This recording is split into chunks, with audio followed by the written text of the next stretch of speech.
Thank you, Presiding Officer. When I arrived in this chamber for the first time, I used the phrase "the fox is in the henhouse." And judging by the reaction of our opponents today, I'd say that saying is pretty real. Alex Cole-Hamilton compared us to the Third Reich. Daniel Johnson used the word fascism. The irrelevant lot sitting there tried to launch us. No, I won't. The irrelevant lot sitting behind Excuse me, Mr. Eagle. The irrelevant lot sitting behind me had dare lecture us about how good an opposition have been without a hint of irony of where they now sit and how far they've fallen down in the polls. And we were lectured about grievance and division by the SNP. You really could not make it up. A party whose whole thing is about division is lecturing us on it. You couldn't make it up. Presiding Officer, all of us in this chamber are here to serve Scotland, elected by its people to do a job of delivering. But we can only do so successfully if the people buy into it. And for all the bravado that we've heard from SNP MSPs today, let me roll out some cold, hard facts for them. Over 2 million people did not vote in May's election. The SNP won under 900,000 votes, and they're down 10% since 2021. And they lost 6 seats. Now, I'm not saying this to be gleeful. They did win. I'm saying it because there is a growing disillusionment out there in the country against politics and politicians. Scotland is hurting. And inside our forgotten working class communities, they feel abandoned by a political establishment that has ignored them. They see a First Minister who won't comment on police investigations like Murrow or the attack on Calders in Edinburgh, but will comment on another horrific attack because it suits a political narrative. We in Reform condemn all acts of violence that take place in our streets. We have said it once, we'll say it again, it doesn't matter how it works. And that brings me to this afternoon's debate. I'm out for a laugh, go for it. George Adam. I'm glad you're up for a laugh. We talk about respect in this chamber and you've just shown absolutely none whatsoever there, Mr Kerr. But one of the things I would say is, Mr Kerr talks about he condemns violence and everything else, but his language, particularly his language, is to blame for everything that happened across our country the last weekend. Surely he must take responsibility for that and look at himself in the mirror and own up to that. Surely. Thomas Kerr. I'll tell you with respect, First Presiding Officer, taking an intervention which the member didn't do when I tried to intervene on him. It's quite funny how that works. Now, I will not take the blame for what happened in our streets. It is utterly shocking. Any act of violence should be called out. But to try and put that at my personal door is utterly shameful, and the member should hang his head in shame. And that brings me to this afternoon's debate. Look, SNP members can delude and shout themselves. SNP members can delude themselves all they like by shouting that they won and that we lost. But John Swinney's government is built on sand and it will quickly sink. So go for it, delude yourselves.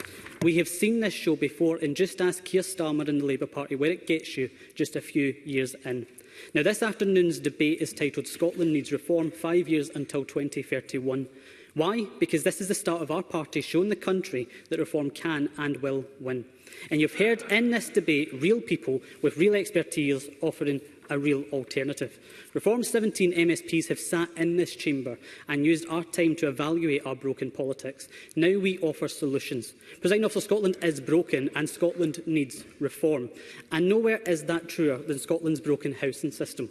Housing is one of the biggest issues facing Scotland today, not because politicians talk about it so often, but because ordinary people are living with the consequences of SNP failure on housing. Successive governments have failed to build enough homes, failed to plan for the future demand, and failed to put the interests of local communities first. What's the result of this? A housing system that is under immense pressure. Waiting lists are high, temporary accommodation numbers are high, homelessness is high, private rents are high, and the list goes on. Yet too often, when these concerns are raised, politicians reach for the excuses rather than solutions. Scots deserve better than that. The truth is that housing is governed by one unavoidable reality: supply and demand. If demand rises faster than supply, pressure increases. If more people require housing than there are homes available, waiting lists grow. That is just simple maths. I won't. I'm going to make some progress.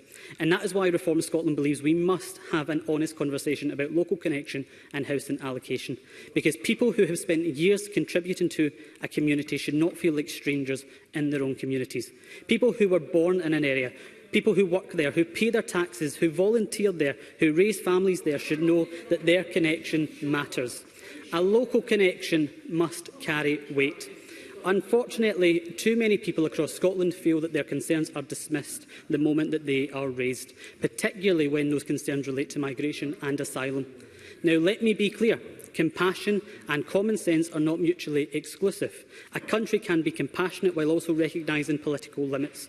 And for years, too many politicians in this chamber have refused to engage honestly with the housing issue, and now the public is feeling the consequences.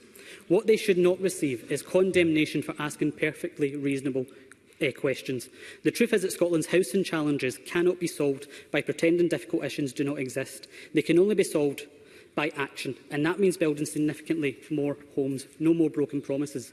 It means recognising that every housing policy must begin with the people already here who are struggling to find a place to call home, because government exists to serve its citizens, and that should be the starting point of every decision made in this chamber.